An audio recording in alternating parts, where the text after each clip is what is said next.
નમસ્કાર વિદ્યાર્થી મિત્રો, શ્રી ગોકુળ વિદ્યાલય વતી હું ત્રમટા પુરુષોત્તમ આજના વિડીયો લેક્ચરમાં ફરી એક વખત આપ સર્વ વિદ્યાર્થી મિત્રોનું હાર્દિક સ્વાગત કરું છું.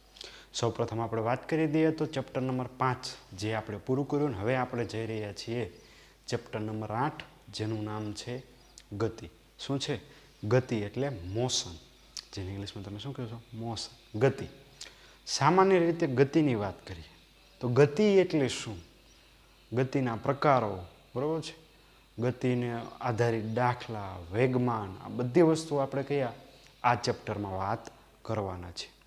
હવે જો ગતિ એટલે શું કે હું અત્યારે અહીંયા સ્થિર ઊભો છું કોઈ એક ચોક્કસ બિંદુએ, અહીંથી હું આ રીતે ચાલું, અહીંયા આવ્યો, અહીંથી અહીંયા સુધી ચાલું, તો મેં શું શું એક જગ્યાએ બીજી જગ્યાએ શું એક જગ્યાએથી બીજી જગ્યાએ ગયો, મીન્સ કે હલન ચલન કર્યું, તો હું કેમાં કહેવાનું? ગતિ કરી એવું કહેવાય. મેં શું કર્યું? ગતિ. કે કોઈ વસ્તુ, પદાર્થ એક સ્થાનથી બીજા સ્થાન તરફ જાય તો એને શું કહેવાય? ગતિ થઈ તેવું કહેવાય, અથવા તો ગતિ અવસ્થામાં છે તેવું તમે કહી શકો.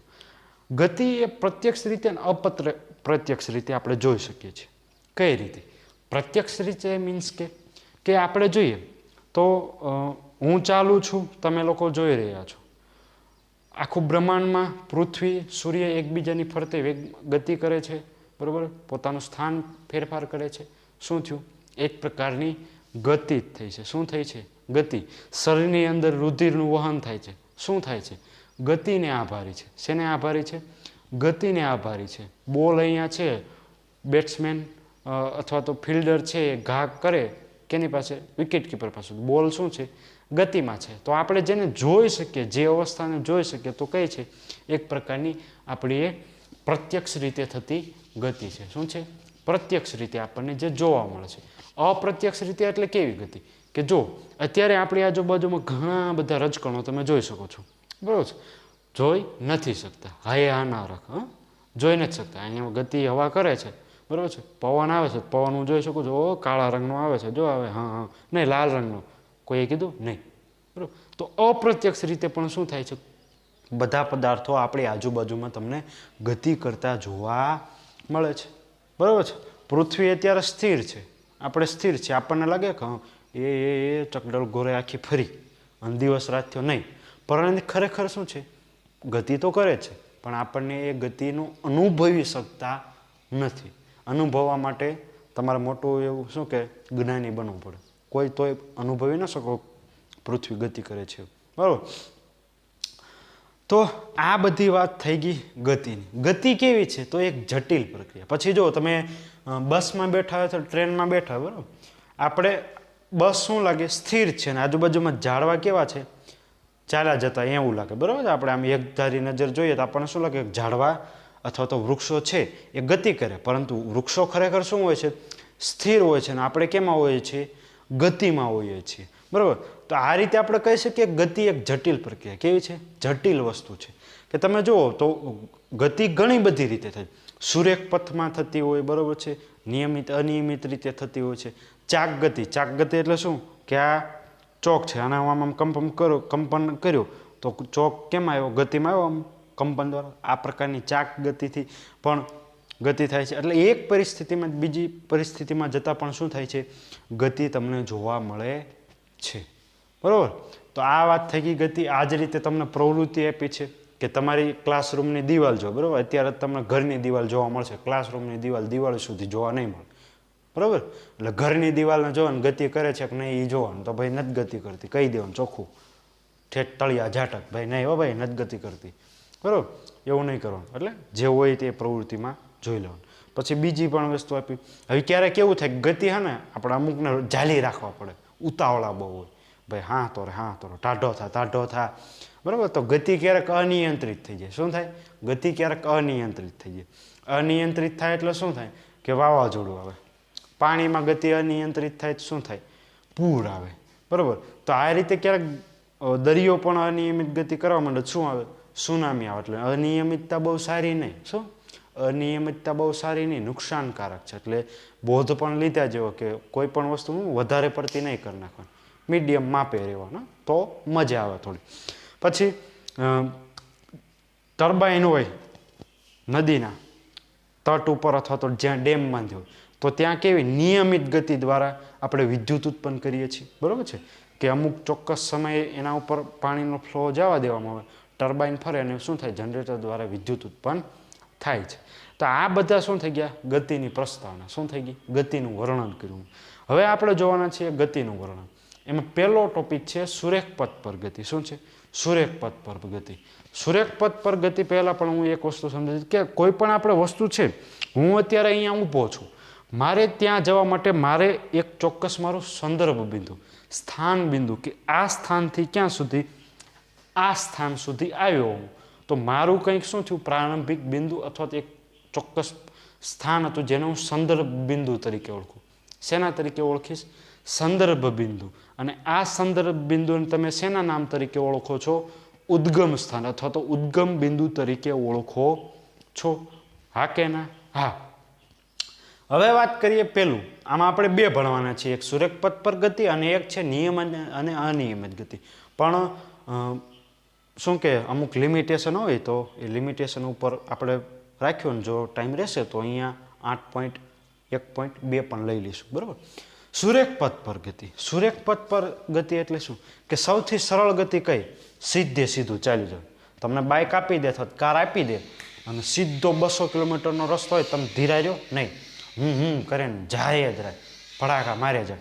આ તો શું છે, રેખીય ગતિ છે ને એ સૌથી સરળ પ્રકારની છે. કેવી છે, રેખીય ગતિ થાય ને. સુરેખ ગતિ એટલે શું, એક જ રેખા ઉપર. આપણે એનું જોશું કે સુરેખ પથ ઉપર ગતિ કઈ રીતે થાય. તો એ સૌથી સરળ પ્રકારની રેખીય ગતિ છે. હવે તમને એક આપણે ઉદાહરણ દ્વારા સમજશું કે સુરેખ પથ પર ગતિ કઈ રીતે કરી શકાય છે. એમાં આપણે સ્થાનાંતર જોશું, અંતર સ્થાનાંતર વચ્ચેનો ડિફરન્સ જોશું, બરોબર છે, એ વસ્તુ. હવે જો વસ્તુનું પ્રારંભ બિંદુ તેમજ અંતિમ બિંદુ એનું સ્થાનાંતર એ પહેલાં આપણે જોઈએ કે ઓ થી એ બિંદુ સુધીનું આપણે અંતર છે, અને અંતર કેમાં છે, કિલોમીટરમાં. કેમાં છે, કિલોમીટરમાં. હવે જે અહીંયા ઓ છે, ઓ છે એ મારું કયું થઈ ગયું, સંદર્ભ બિંદુ. કયું થઈ ગયું, સંદર્ભ બિંદુ. મીન્સ કે ઉદ્ગમ સ્થાનને જ્યારે એ છે એ મારું અંતિમ શું થઈ ગયું, અંતિમ બિંદુ. કયું થઈ ગયું, અંતિમ બિંદુ. હવે ધારો કે હું ગતિ શરૂ કરું છું ઓથી, ઘરેથી નીકળ્યું, બરાબર, ઘરેથી નીકળ્યો ચાલીને છેક આપણે સ્કૂલે પહોંચ્યો તો મારે એક્ઝેક્ટ 60 કિલોમીટર થાય છે, બરાબર છે. કેવો સમય થઈ ગયો, બરાબર, 60 જ કિલોમીટર એક્ઝેક્ટ થાય છે, 60 કિલોમીટર થયું. હવે પછી થયું એવું કે મને સરે કોઈ કામથી પાછો મોકલો કુવાડવા. ક્યાં મોકલો, કુવાડવા, નહીં તો આપણે રાખીએ બામણ બોર બાઉન્ડ્રી. ક્યાં મોકલો, બામણ બોર બાઉન્ડ્રી એ મને મોકલો. તો પાછો હું ક્યાં ગયો, સી બિંદુએ. ક્યાં આવ્યો, અહીંથી ગતિ કરી અને પાછો ક્યાં આવ્યો, સી બિંદુએ પહોંચ્યો, બરાબર છે. ક્યાં આવ્યો, સી બિંદુએ. કે રાજકોટથી બામણબોર કેટલું થયું એ આ દર્શાવે છે, બરાબર. તો કુલ મેં અંતર કેટલું કાપ્યું, કુલ અંતર મને પૂછે તો કેટલું કાપ્યું કહેવાય, કે એ થી ઓ, મીન્સ કે ઓ થી એ પ્લસ એ થી સી, એટલે કે ઓ થી એ કેટલું થયું, 60 કિલોમીટર, અને એ થી સી સુધીનું મીન્સ કે 60માંથી 25 બાદ કરો તો કેટલા આવશે, 35. કેટલા આવશે, 35. તો ટોટલ અંતર મેં કેટલું કાઢ્યું, 95 કિલોમીટર. કેટલું, 95 કિલોમીટર અંતર મેં ટોટલ કાપ્યું. કે તો આમાં શું મને મળ્યું, આમાં મેં કંઈ દિશા દર્શાવી નહીં, મને શું મળ્યું, માત્ર એની મૂલ્ય, ભૌતિક રાશિનું માત્ર શું મળ્યું, મૂલ્ય, કે મેં કેટલું અંતર કાપ્યું એ મને ખબર પડી. મેં દિશા નથી દર્શાવી, મને અહીંયા માત્ર શું ખબર પડી, એનું અંતર ખબર પડી. શું પડી, અંતર. એટલે કે મને ખાલી એનું મૂલ્ય મળ્યું. તો ભૌતિક આ રાશિ શું બતાવશે આપણને, એનું મૂલ્ય દર્શાવશે. હવે જો, હવે વ્યાખ્યા મેં લખી છે શેની, સ્થાનાંતરની. શેની વ્યાખ્યા લખી છે, સ્થાનાંતર. કે વસ્તુની પ્રારંભિક તેમજ અંતિમ સ્થાન અથવા તો સ્થિતિ વચ્ચેનું લઘુત્તમ અંતર ને વસ્તુનું સ્થાનાંતર કહે છે. શું કહેવાય, લઘુત્તમ અંતર. એટલે પહેલાં તો હું અહીંથી ક્યાં સુધી ગયો, એ બિંદુ સુધી, એ થી ક્યાં ગયો, સી. એટલે મારું પ્રારંભિક બિંદુ કયું હતું, ઓ. અને અત્યારે છેલ્લે હું ક્યાં છું, અત્યારે બામણબોર બાઉન્ડ્રી એ ઊભો છું, ચોટીલા આવા તરફ પાછો, બરાબર. એટલે મારું અંતર હજી હવે છેલ્લે હું જ્યાં પહોંચ્યો ત્યાં સુધીનું અંતર કેટલું થયું, માત્ર 25 કિલોમીટર. કેટલું થયું, 25 કિલોમીટર મેં સ્થાનાંતર કર્યું એવું કહેવાય. ટોટલ અંતર નથી કહેતો, મેં શું કીધું, સ્થાનાંતર. લઘુત્તમ અંતર પ્રારંભિક બિંદુથી અંતિમ બિંદુ, આ પ્રારંભિક બિંદુ હતું, પછી પહેલું અંતિમ બિંદુ એ થયું, બીજું અંતિમ બિંદુ કયું છે? સી છે.